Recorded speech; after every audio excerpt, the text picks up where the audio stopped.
So I'm about to start chapter 14 of They Came for the Schools, and then after that, chapter 15 of One Day I'll Grow Up and Be a Beautiful Woman. Here we go.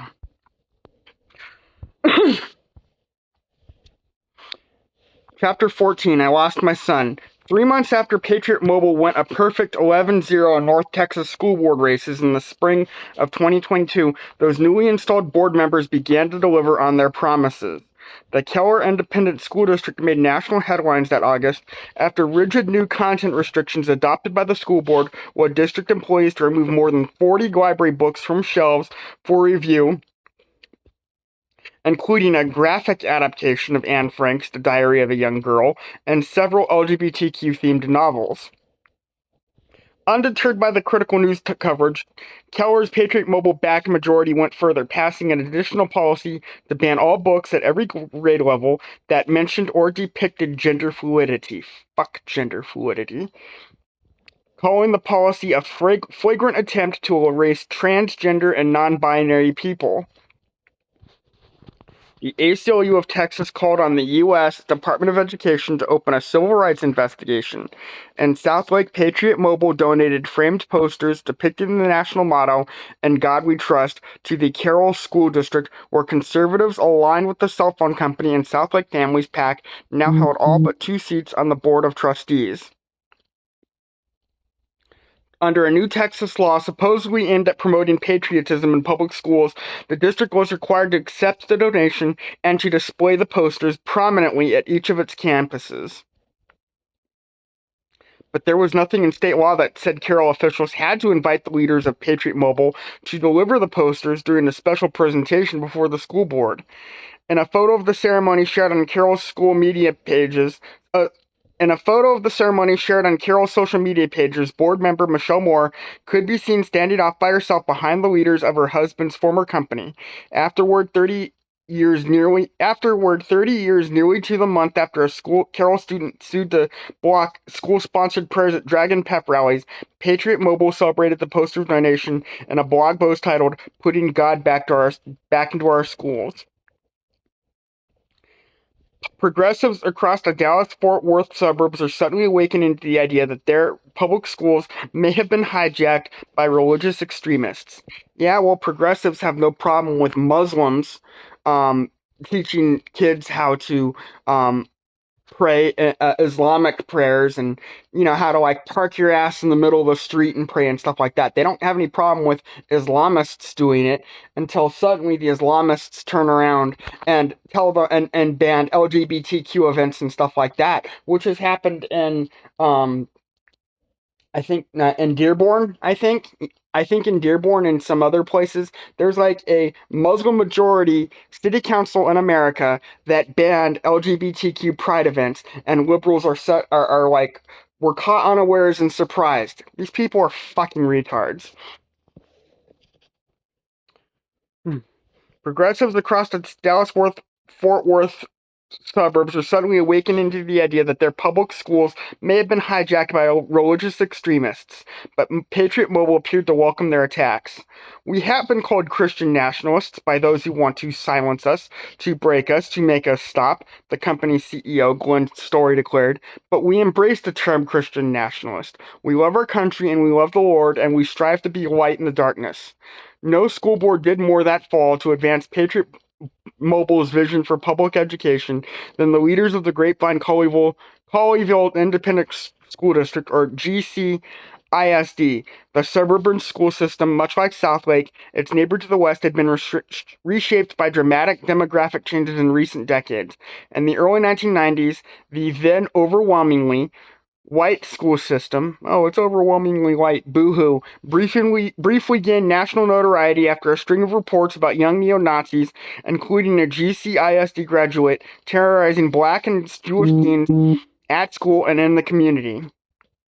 Over the next 30 years, as the community grew far more diverse, by 2022, only about half of the district's 14,000 students are white. Officials had adopted policies aimed at making their increasingly multicultural schools more inclusive. Now, on the evening of August 22nd, the new conservative board majority was prepared to offer its answer to those programs. 72 hours earlier, the board had unveiled a sweeping 36-page plan that touched on virtually every aspect of the political battles over race, gender, and sexuality. Fuck that bullshit. The Patriot Mobile backed board members claim that the plan merely codified policies already adopted by Republican state lawmakers, but in fact, the GCISD proposal went much further. Under the plan, teachers would be prohibited from discussing any concepts related to critical race theory, fuck that bullshit, or what the proposal referred to as systematic discrimination ideologies, amounting to an explicit ban on teachers acknowledging the existence of systemic racism. Again, racism is not something that is unique to white people, Mike, you fucking asshole. Racism is something that exists in everybody, regardless of their skin color. Anybody can be a fucking racist. Black people can be racist against white people. Asians can be racist. Anybody can be racist. Everybody thinks of racism as only a white thing. Fuck that bullshit. In the name of religious freedom, the policy would give school employees the right to refer to transgender and non-binary students by pronouns and names matching the ones they were assigned at birth. Oh, dead naming, boo-hoo, misgendering, boo-fucking-hoo. A practice known as misgendering or dead naming, even if the student's parents supported their child's gender expression. Brother. Parents who support this bullshit, you are either coercing your child to behave that way, or you're just letting them dictate how you're letting them dictate this nonsense to you. Either way, you're idiots. The parents' rights movement did not extend to all parents, it seemed. As in Florida, GCISD teachers would be prohibited from discussing sexual orientation or gender in elementary school and only in limited ways in later grades. The proposal also banned any reading materials and classroom discussions dealing with gender fluidity. Gender fluidity is a crock. You are either male or you are female. There is no such thing as gender fluidity. You are not trans, you are not non-binary, and people who are intersex, that's an entirely different category. That is a medical condition. The mutation. They were born that way, but a man is not born female. You are not born into a male body with a female brain or whatever, or a female into you are not or a female into a male body. A man is not born into a male body but has a female brain, and a woman is not born into a female body but with a male brain. That's just ridiculous. And non-binary. Anybody who classifies themselves as non-binary puts themselves into a binary system, because binary, non-binary, still binary.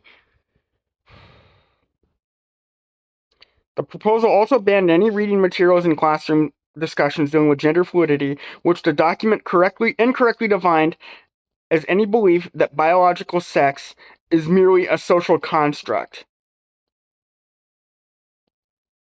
Transgender rights advocates argue that gender, not sex, is a social construct. All this bullshit about gender being different from sex.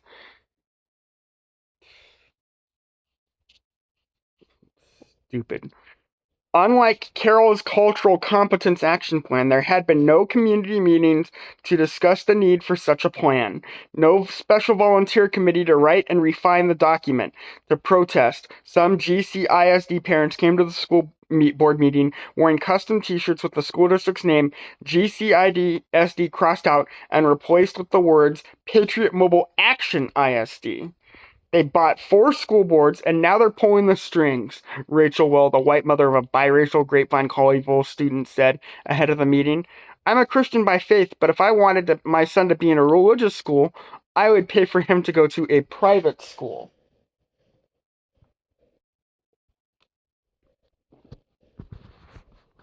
The conservative board majority ultimately would do as promised that night. voting 4-3 to adopt the plan. Tammy Nakamura, one of the white board members backed by Patriot Mobile, who 2 years earlier had posed with a man displaying a Confederate flag at a rally against COVID restrictions, said the party line vote fulfilled her campaign pledge to put an end to adults pushing their worldviews, whims, and fantasies onto unsuspecting children. Another board member said they were executing the will of local voters.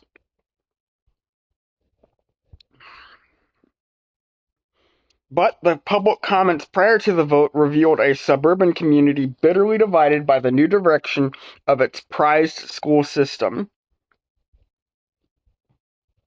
Nearly 200 people signed up to speak, a majority of whom said they opposed the policy changes. A high school student who identified as LGBTQ told the board she feared that the policy would make queer students feel even more alienated. "Help my friend," she said. "Don't tell them that they should be erased." I hear that argument all the fucking time at my school district. One mother, a former teacher, turned to scripture to explain her opposition to Patriot Mobile's influence over her school system. Paraphrasing Jesus, she said, "They will know us by our love." Yeah. When I read about the policies and I watch and attend school board meetings, the woman said, I keep thinking, this is not love. By far the loudest and most colorful comments came from parents and activists on the other side, several of whom had traveled from outside the district. Many had answered a call from the Patriot Mobile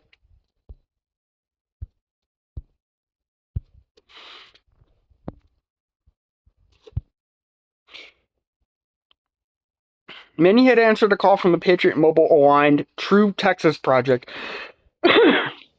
a far-right organization that had been labeled as an anti-government extremist group by the Southern Poverty Law Center, and whose leaders had asked supporters across the region to pack GCISD's meeting and to turn it into a party celebrating the new policy. Dozens had arrived hours beforehand, setting up tents and firing up barbecue pits in the GCISD parking lot, tailgating outside a school board meeting as if it was a college football game or Trump rally. They were joined by another anti-LGBTQ activist group whose leader had been suspended from Twitter after writing, "Let's start rounding up people who participate in pride events." Inside, a husky white man wearing an American flag hat and red polo shirt encouraged the conservative board majority to fight like hell and hold the ground against the LGBT mafia and their dang pedo fans, echoing the false claims painting queer educators as pedophiles.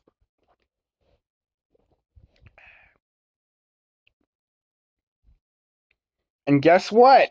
The man shouted into the microphone. Teachers shouldn't be forced to use their freaking made-up fantasy pronouns. He ended his remarks by screaming, "Woo! Woo! Get some!" and slamming his fist on the lectern.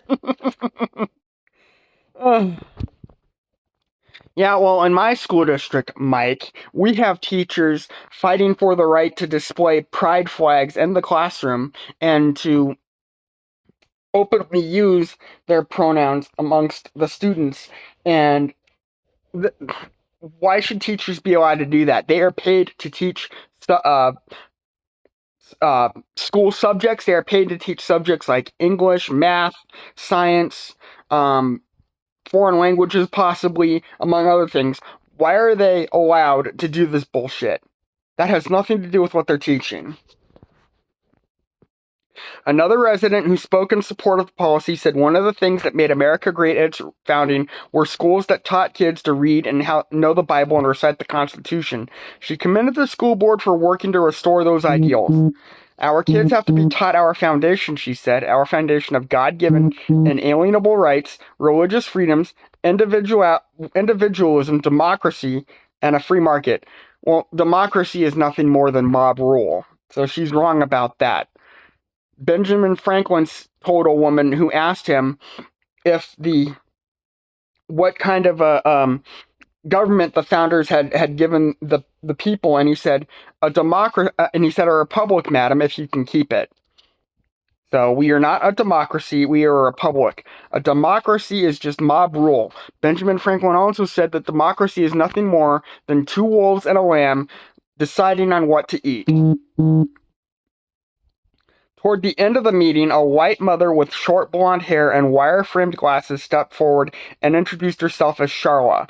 Reading from prepared remarks, she told the board why she supported banning classroom discussions and books about transgender people. The doctrine of gender fluidity brings disorder, chaos, anarchy, and confusion into our schools and classrooms. And she's right. For Charlotte, this debate was not philosophical. It was personal. When her child started identifying as a girl, she told the board, a teacher at Great Fun High School had provided the student with information affirming that gender expression. Certain staff were labeling him, Charlotte said, feeding him incorrect information, especially about his unaccepting mom. They gave him and other students unsolicited or harmful information from their personal libraries.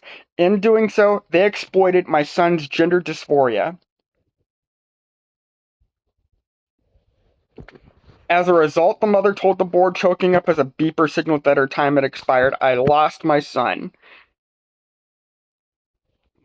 That evening, I was listening to a live feed of GCISD's school board meeting through wireless earbuds while juggling my nightly parental duties, washing dishes, brushing teeth.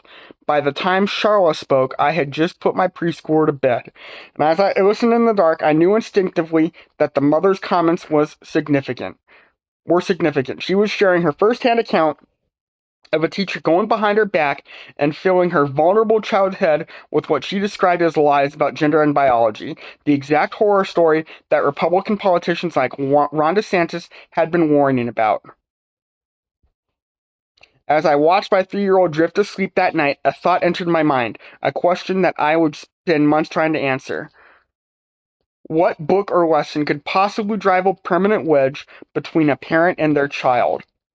To understand what happened to Charlotte, I can't believe you're finally talking about this. You finally started seeing it from our perspective, Mike. Okay.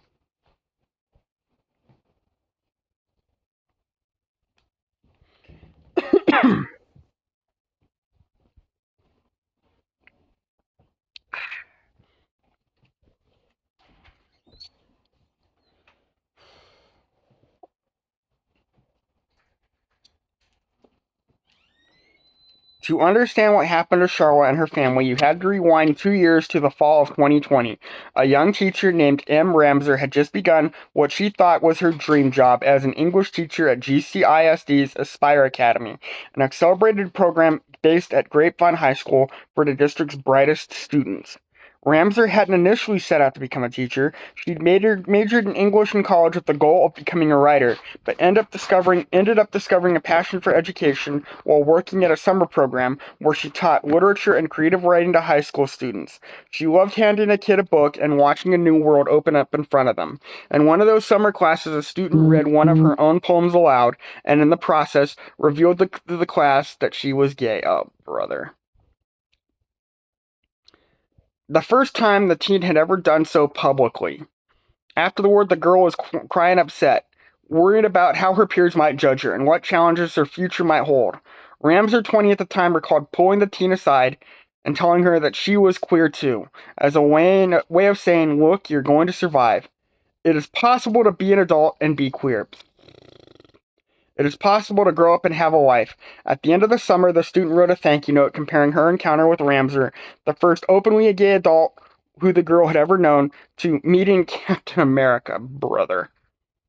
That's when Ramser fully realized her purpose, not only to help young people cultivate a love of reading and writing, but to create a safe space for LGBTQ teens to flourish. Ramser never had anything like that at school. Growing up in North Carolina and California, she remembered a high school classmate shoving her to the ground and calling her anti-LGBTQ slur once because she wore a rainbow ribbon on her backpack. Those years were lonely. Looking back, she realized that having just one openly queer teacher could have made a difference in her life. I don't think anybody should be physically assaulted because of things like this, but it really pisses me off that the LGBTQ community took the rainbow and made it into their symbol, and now everybody who looks at it thinks about them and their lifestyle. That pisses me off. Ramser felt as if she was fulfilling her calling that first year at GCISD. I teach very rapidly, I do a lot with my students, and I get really good results, she said. To get the kids engaged in reading, Ramser set up a challenge. For every million words a student read, they would receive a prize. The kids were competitive, and books were flying off the shelves of Ramser's classroom library. One book in particular, The Prince and the Dressmaker, went through her class like wildfire, with Ramser said, with kid after kid reading it and passing it to the next. Oh, brother. The graphic novel told the story of a prince who liked to wear dresses, but fearing rejection from his parents, the prince kept his fashion hobby hidden. When his secret was finally revealed, the prince ran away from home. He returned in the end to discover that his mother and father loved him no matter how he dressed. Well, how he dressed doesn't make him a woman. That fall, a freshman who'd asked Ramser to refer to them as Ren took the prince and the dressmaker home based on a recommendation from a classmate. Ren, the child of divorced parents, was one of Ramser's quieter kids throughout the school year. The student listed as a boy on official school documents had asked the teacher at various times to refer to them by gender-neutral or female pronouns, and teachers, even if students want them to do this, should not. A boy is a boy, a girl is a girl. A boy should not be allowed to pretend that he's a girl by having people use wrong pronouns. You are a boy, deal with it. And if you're a girl, you can't be a boy, deal with it.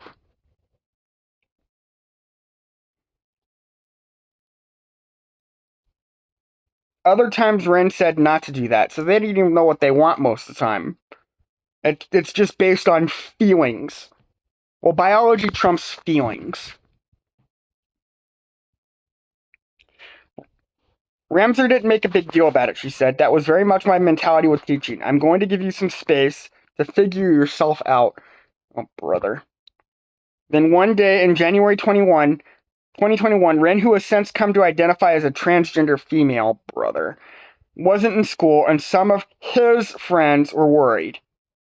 His, Mike, not her, his. Ramser went to a counselor and discovered that Ren was missing. Later, when Ramser learned that the student was safe, she was relieved. But then complaints started rolling in from the student's mother, Charla. It seemed Charla had found the copy of The Prince and the Dressmaker in her child's backpack and had come to believe that the book is what led Ren to think it was okay to identify as a girl, and worse, that the way to gain acceptance was to run away from her unsupportive mother. Okay, so even if this kid had feelings like this before reading this book, the school should have notified his mother. No teacher should be allowed to encourage a child's dysphoria. Gender dysphoria is a mental illness, and it should not be encouraged. Ramser was baffled. To me, she said, the book is very much about the message your parents will always support you. It's never right to run away from your responsibilities. You just have to talk to people, and friendship is good. Even so, Ramser got pulled into a meeting with her principal to discuss the books in her library. Ren's mother alleged that Ramser had been forcing her students. Okay, even if she's wrong about the forcing, these books should not be allowed in school. Okay? The idea that a boy or a man wearing a dress makes him a woman is absurd and retarded, and that line of thinking should not be encouraged at all.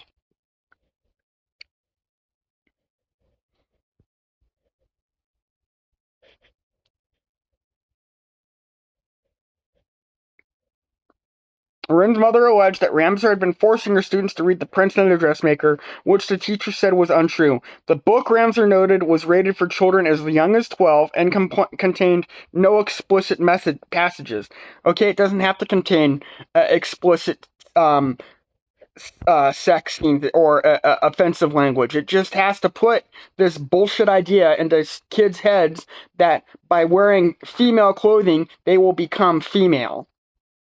Or women or females, if they wear male clothing, they will become male. Because alternatively, there could be a there could be a if the book could also be switched. It could be about a princess who wants to be a prince who wants to wear male clothing. That's the same type of thing. It's just gender flipped.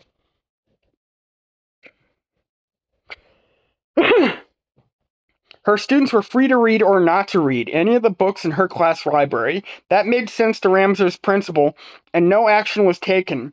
After her disappearance, Wren finished up the last half of her freshman year remotely, with her mother sometimes on the video feed during Ramser's advanced English class.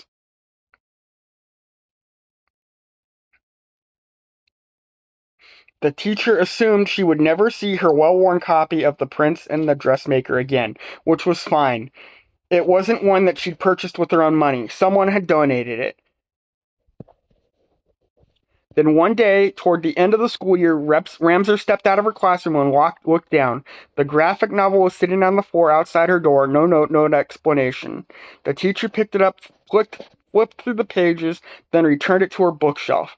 That, Ramser figured, would be the end of it. The episode looked different from Wren's perspective.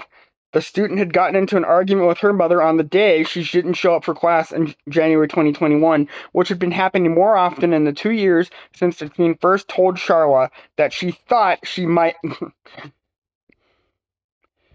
I hate when I do this.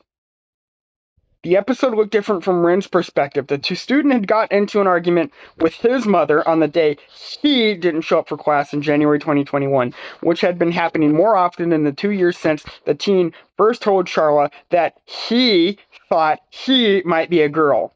Girls don't think they're girls. Girls know they're girls. Boys don't think they're boys. Boys know they're boys. This whole nonsense about, I'm a boy, I'm a girl trapped in a boy's body should not be encouraged. If a student really thinks this, they need mental help. Wren couldn't understand why his mother refused to accept him as a female, because you're not. Sharla wished her son could see that his gender confusion... So now you're using she, her pronouns for the student and he, him pronouns for the mother. Gender is not fluid like that, Mike.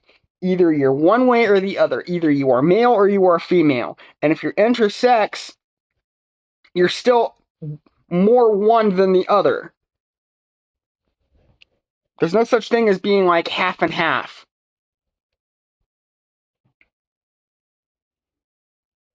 Sharla wished her son could see that his gender confusion was something that needed to be treated, not embraced. Yes, it does need to be treated. It should not be embraced. At 14, Wren was tired of suppressing his feelings. So instead of going to school that morning, he caught a ride to a bus station and purchased a ticket west. Usually it's the other way around. Usually the mother is the one that encourages their child's gender dysphoria, not the father. But either way, it's wrong. No parent should encourage their children's gender dysphoria. No teacher should encourage a child's gender dysphoria. Nobody should encourage children's gender dysphoria. Wren's father, Rich, lived in Portland, Oregon, and had never hesitated to support his child's transgender identity. Is that what you were so afraid to tell me, oh brother? Richard said after Wren came out to him on a long car ride a couple years earlier. I love and support you no matter what gender you are. Is that why they got divorced? After running away, Wren had made it about 300 miles to Lubbock before a police officer boarded the bus during a stop and returned him to his mother. Brother. Wren didn't know initially that his mom had blamed his disappearance in part on The Prince and the Dressmaker, which Wren had checked out but never actually read. As if that matters. Not to his dysphoria anyway, it doesn't. and on which Rin had checked out but never actually read, and on her teacher, Miss Ramser, whom Rin adored. The idea that a friendly teacher or a fairy tale had played a role in shaping Rin's transgender identity was made up entirely. Whether or not that's true is irrelevant. The book still should not encourage that. Okay, and if it does, well, books like that definitely should not be allowed in schools. I don't think they should be allowed at all, but certainly not in schools. And if you want to read books like that outside of school, then they're certainly easy enough to find elsewhere.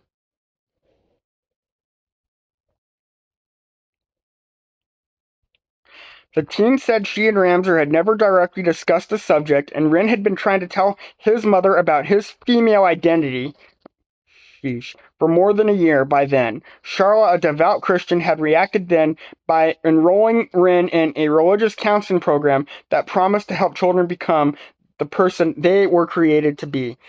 Brother. Rin described his conversations with his mother about gender like talking to a brick wall. Brother, you are not female.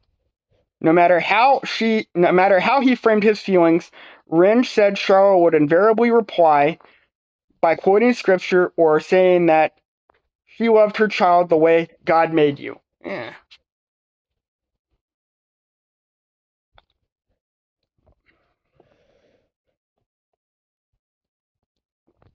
Okay. The mom's right, but she didn't know how to address the problem correctly. The festering dispute between mother and child was emblematic of similar fights roiling families and educators all over the country.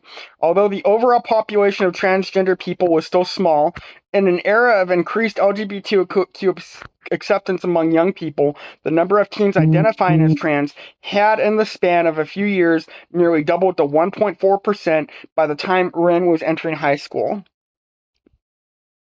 The growing embrace of alternative gender expressions, gender expression, what a fucking crock, had triggered a panic among some parents who claimed that teens are being pressured to change genders by peers and society, while raising new ethical questions for educators.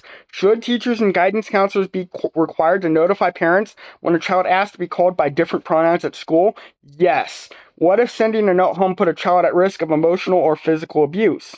On the other hand, others argued, shouldn't parents be involved with something so important? For Rin, school was the one place where he felt completely free to be himself, thanks to teachers like Ramser and supportive friends. But after he attempted to run away and his mother pulled Rin out of in-person classes, the tension between the two tightened. The following school year, Charla found girls' clothing in Ren's room. Charla texted the update to Ren's father, Rich, whom she blamed in part for their child's life choices. Their child needed someone to help with gender dysphoria, she wrote, asking for help finding and paying for a provider. P.S. It should be a male.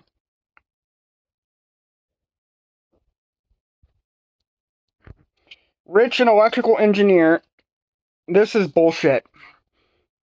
Because even if you affirm this delusion with a person,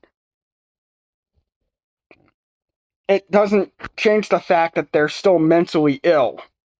And plenty of people who have quote-unquote transitioned are now detransitioning and talking about how they ruined their lives because of what they did. Medically transitioning is nonsense. So is social transitioning. Rich, an electrical engineer and former teacher, responded by sending his ex-wife research documenting the harm of refusing to affirm transgender children, including the heightened risk for serious mental health disorders and suicide. Gender dysphoria is already a serious mental health disorder.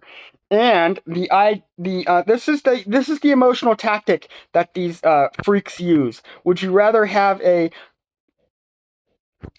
living daughter or a dead son? That's the argument that they use. They emotionally guilt trip and manipulate parents into accepting their child's delusions about themselves just because they don't want their kids to kill themselves.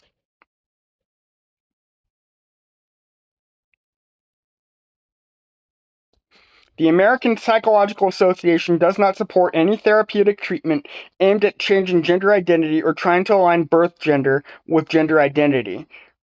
Yeah, right. I've read all about the secular definitions, and I understand how the LBGQTX plus have corrupted biblical morality and thinking. Charlotte texted back, "You are his father and should be guiding him in moral ways, not accepting whatever sexuality he wants to assign himself." Well, sexual orientation and gender identity are different things, although they are connected and do have overlap. But you are right.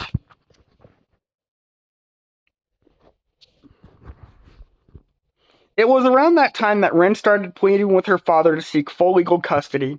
And it was around that time that Ren started pleading with his father to seek full legal custody because he probably wants to medically transition and he thinks his dad would help him do it. Probably his dad would, and that is wrong. Rich had grown increasingly concerned by his ex-wife's refusal to affirm their daughter's gender, but he didn't want to tear Ren away from her teachers and friends at Grapevine High School. He changed his mind after Rich had grown increasingly concerned by his ex-wife's refusal to affirm their son's gender. Son! But he didn't want to son's gender identity, but he didn't want to tear Ren away from his teachers and friends at Grapevine High School. He changed his mind in 2022 after Texas Governor Greg Abbott directed the state's Child Welfare Agency to open child abuse investigations against any parents who sought gender-affirming hormone treatments for their transgender children. Governor Greg Abbott did the right thing. Oh, and by the way, why did they name themselves after Ren Hoek from Ren and Stimpy, the neurotic and sometimes insane Chihuahua from that cartoon show? Ren. That's what I think of when I read the name Ren. I think of Ren the Chihuahua from Ren and Stimpy. Ren is at high risk of self-harm or running away because of her mother's reaction to her gender identity. Yeah, well, self-harm is cutting off your penis and having your testicle removed and having artificial hormones injected into your body or whatever that sterilize you. That's also self-harm. And the dangerous political situation makes him feel even more unsafe in Texas. Rich wrote to a family lawyer in March of that year, beginning the process of seeking full custody. That summer, a judge in Oregon signaled her support for Ren's request to be with his father full-time. And on August 1st, 2022, Charla signed a consent decree granting her ex-husband sole legal custody. That's what she meant when she went before the GCISD school board 3 weeks later and said, "I lost my son." Not just that she lost her son to her husband, but that she lost her son because her son thinks he's a girl. That's also what she means. Even though her claim about GCISD teachers convincing her child to identify as a girl appeared to be unsupported, Charla's public comments that night were just the start of a campaign to expose the teacher whom she believed had brainwashed her child. Afterward, the mother created a Facebook page titled "Woke Mama Bear, Gender Truth God's Way," and filled the feed with photos of her newly estranged child, always referring to Ren by male pronouns because he's a male. Whatever he thinks about himself, he will always be male, and therefore he is a man. He is not a woman. And by the boy's given name to her at birth. Okay? So you're not going to use the original name. You're not going to use his dead name, Mike? How thoughtful of you. Charla posted links to a blog warning that cultural shifts in America signaled the coming end times, along with select Bible verses. God created mankind in his own image. In the image of God he created them. Male and female he created them. Later, Charlotte launched a YouTube channel and recorded a video of herself warning parents about the toxic ideology that she believed was poisoning children's minds and destroying families. Let me be clear, Charlotte said in the video, which is scored with a haunting piano track. Transgender people exist, and they should be loved and respected like any other human beings. But nowadays, Charlotte continued, I think most transgender people are made, not born. They are made by woke. And even if they're born that way, even if they are born, like, I've heard stories about a bunch of these people saying that they felt like they were the opposite gender since they were like little kids. Those people need help. That August, Charlotte shared her story with the Dallas Express, a far-right news source owned by a billionaire named Monty Bennett, a hotel magnate who'd been in Washington, D.C. to support Trump's bid to overturn American democracy on January 6th. Bennett in recent years had taken a keen interest in two seemingly divergent but intertwined causes: bankrolling conservative school board candidates who promised to guard against liberal indoctrination in public schools, including in GCISD, while also giving groups and politicians who were on a mission to divert public school funding to parents in the form of private school vouchers. Bennett's newspaper had become a vehicle for both of those causes, sowing distrust of public officials while simultaneously calling for their funding to be siphoned to private schools. The Dallas Express article about Charlo ran under the headline, Bombshell Claims of GCISD Teacher Misconduct, and quoted from an email that the mother had recently sent to the principal of Grapevine High School. I hope and pray you will never have to feel the pain I have gone through, she wrote, trying to talk to your child, but he has been poisoned by those you trusted. That same week, Charlo wrote a social media post detailing the custody battle with her ex-husband, going public with what, until then, had been a private family drama. She recalled flying to Oregon that summer just weeks before she officially lost custody and fighting to see her child. Wren had agreed to give his mother 40 minutes. This back and forth is so fucking obnoxiously confusing. Boys are boys, men are men, girls are girls, women are women. They cannot change. He was cold and hostile, saying that I needed to give his dad sole custody, Charlo wrote, continuing to use male pronouns despite her child's wishes.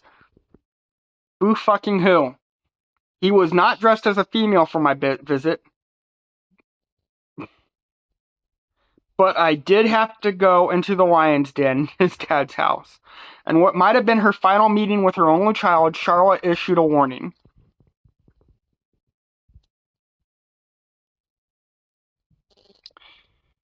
Yeah, well, he hopefully will be one of those people who, I hope he doesn't medically transition, but when he does, he's probably going to end up regretting his decision.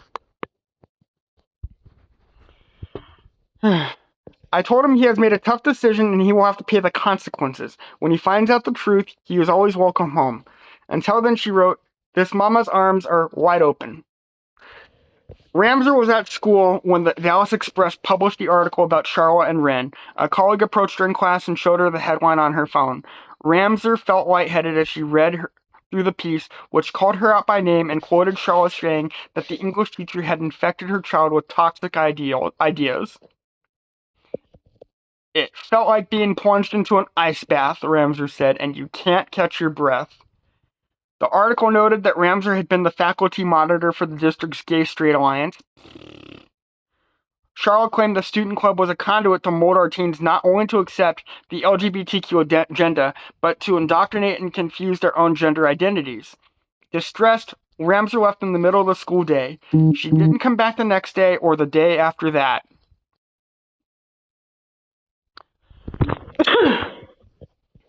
Even before the article, her life at GCISD had become difficult. Some parents had read through her lesson plans the previous spring and accused her on social media of pushing critical race theory and woke gender ideology in her reading assignments.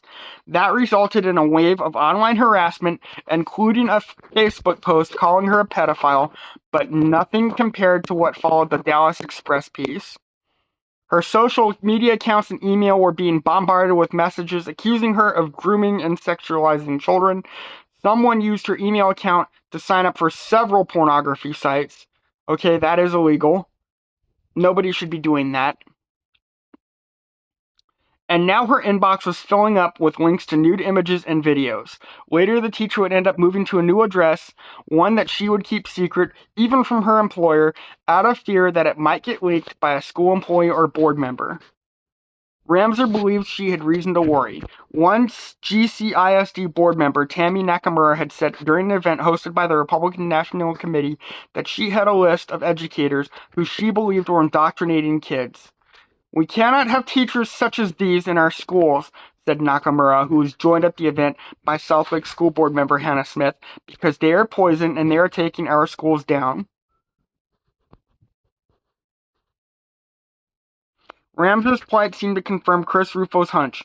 The reservoir of sentiment on the sexuality issue ran deep, and the resulting backlash had blown its way through the English teacher's life with explosive force.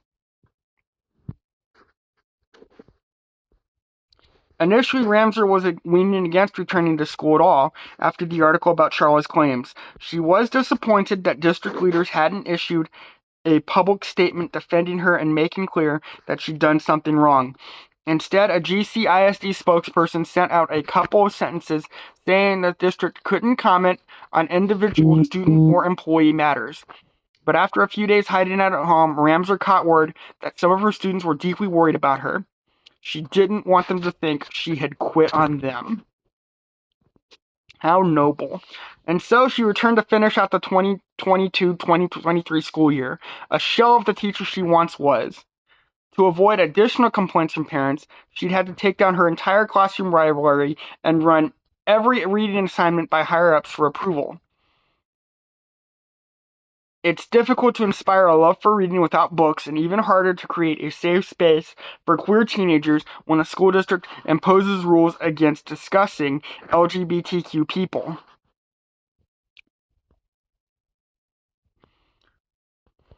Ramser was not allowed to continue serving as the faculty sponsor for the Gay Straight Alliance Student Club, a role she had cherished even if she suppressed her identity. She still endured ridicule. One student left an anonymous note on her desk with an anti-gay slur written on it. As the school year progressed, Ramser sank into a deep depression, but did her best to hide her sorrow from students. Her mother still noticed. "If you kill yourself," she told her daughter one night, "I'm going to sue that damn school." When Wren and her father learned about what happened to Miss Ramser, they were outraged. When Wren and his father learned about what had happened to Miss Ramser, they were outraged. The English teacher had done nothing but show Wren kindness during a difficult period in his life. That may be so, but she still supported his delusion about himself. And that is not kindness, even if it seems like it. "She was such a good teacher to me and my friends," Wren said, "and now she's being punished because of it." In the fall of 2022, a little more than 2 months after Grapevine, Colleyville ISD adopted one of the most sweeping anti-LGBTQ, anti-CRT school board policies in the country, at a time when many parents and educators nationally had begun to lose hope that they would be able to stop conservative Christian groups from taking over their suburban schools, progressives saw a glint of sunshine poke through the darkened political clouds from the Biden administration. The glimmer had come from a fast-growing suburb north of Austin that until recently had been regarded as a Republican stronghold. Politically and demographically speaking, the Round Rock Independent School District looked a lot like the suburbs north of Fort Worth, which is perhaps why the Republican Party of Texas and a group called Round Rock One Family PAC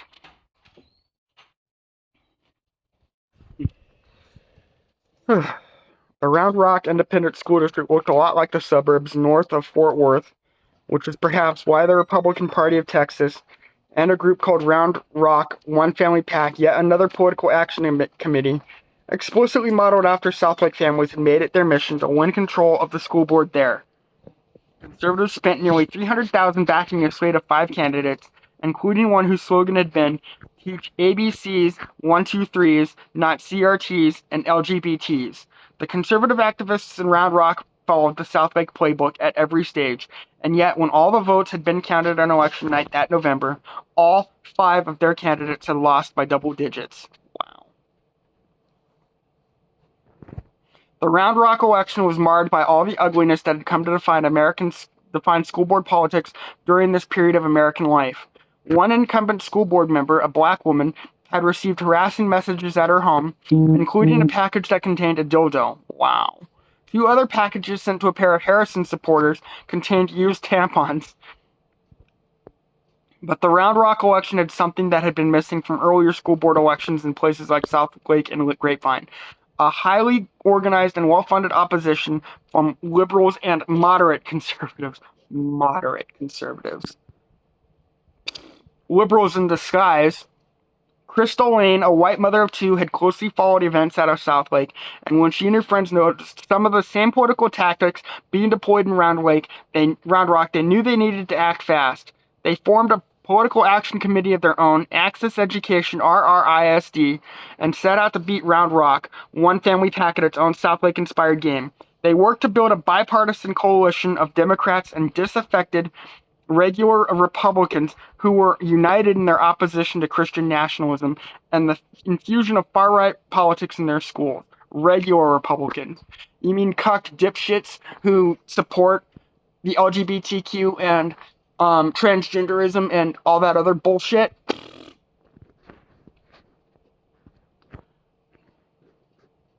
They recruited their own slate of 5 candidates and spent $50,000 in political mailers and yard signs.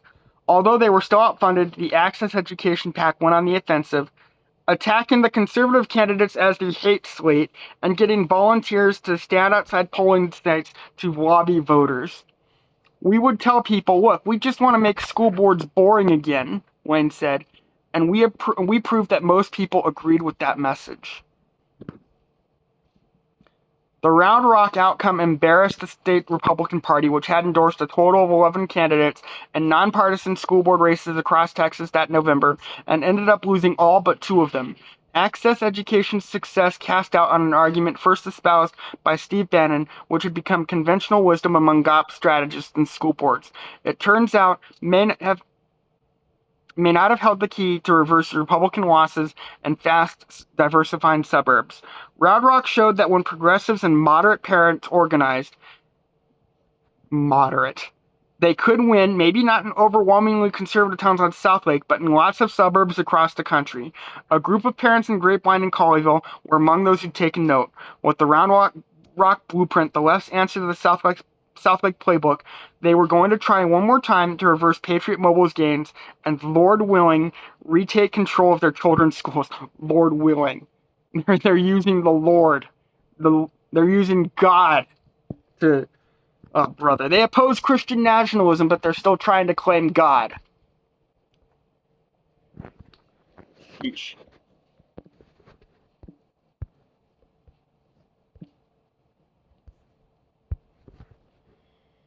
Okay, chapter 15. I remember the moment it struck me that Noah had lost his laugh. We were in the school A-frame cabin in the woods, near my mother's house that our brother Henry had built in the wake of his friends dying in the lake. We were in the small A-frame cabin in the woods near my mother's house that our brother Henry had built in the wake of his friends dying in the lake my senior year of high school. It was a place he went to have bonfires and party in the summer, and a place I went alone to have some sense of freedom and independence. We were sitting together on the old, dirty couch that must have been sickening to my little brother, whose sensibilities are so much more refined. We smoked cigarettes, listened to music from a battery-powered boombox, and talked about his future plans. He was 15 years old, and he had just dropped out of high school. It was a private school, and my father and mother must have thought he would be more protected. He wasn't, but he had finally found a hobby he loved there: photography. One night he got permission to use the darkroom with me. I picked him up from our father's in the little Volkswagen my mother had passed on to me, and we went to the school. We walked the campus grounds, smoked a joint by the tennis courts, sat together in the huge empty ice rink because my brother loved the vacuous feel of it, and then we went to the darkroom where he developed photos he'd taken on the farm where he lived with our dad. He marveled at every step in the process, and so did I.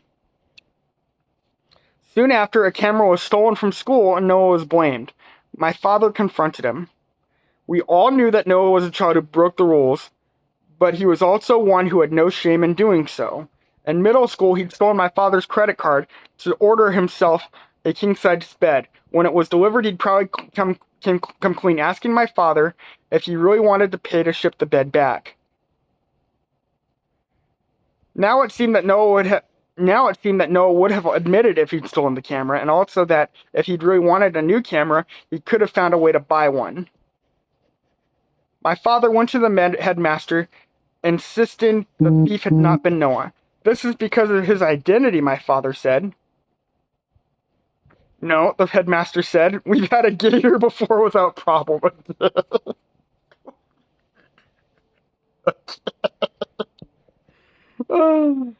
Before my brother dropped out, some boy smashed a whoopie pie in his face while at school lunch. He began to spend lunch hiding out behind a dumpster smoking cigarettes. This would have been a year or two after Matthew Shepard had been murdered. Did Noah think of that as he did? Fag had been a constant in my brother's life, and it had crept into his psyche. I remember him saying in those years that though he was gay, he wasn't one of those flag-flying gay. He wasn't one of those flag-flying fags. But what if he had flown flags? What if our family had flown them for him, for his survival? Now our home is filled with reflections of my daughter's life. Flags, but also art books, t-shirt stickers. Now our home is filled with reflections of my son's life. Flags, but also art books. Art, books, t-shirts, stickers, all of it to celebrate him, to prop him up against so much hardship. Him, not her. My brother's childhood home lacked that. True, my father and stepmother did their best, and then that era, just loving and accepting my brother as gay seemed a revolutionary act on their part. But what if he had been surrounded by absolute pride, the kind that trickled down into his bones? My brother's struggles were not chance. They were 8 children in our family, and not one has struggled in the ways he has.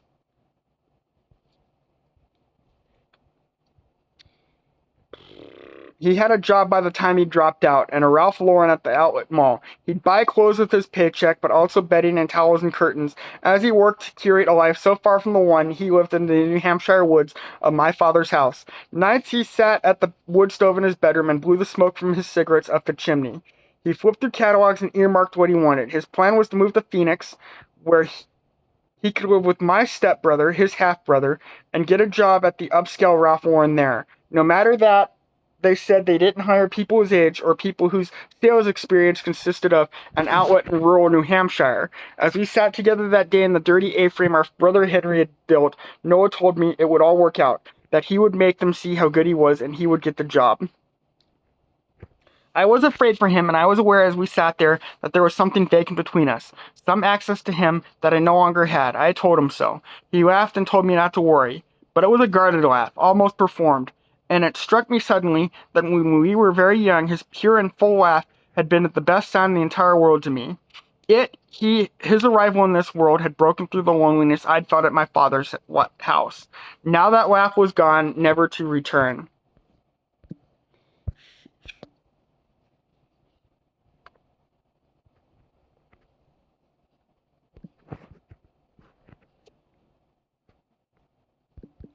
Okay, so I finished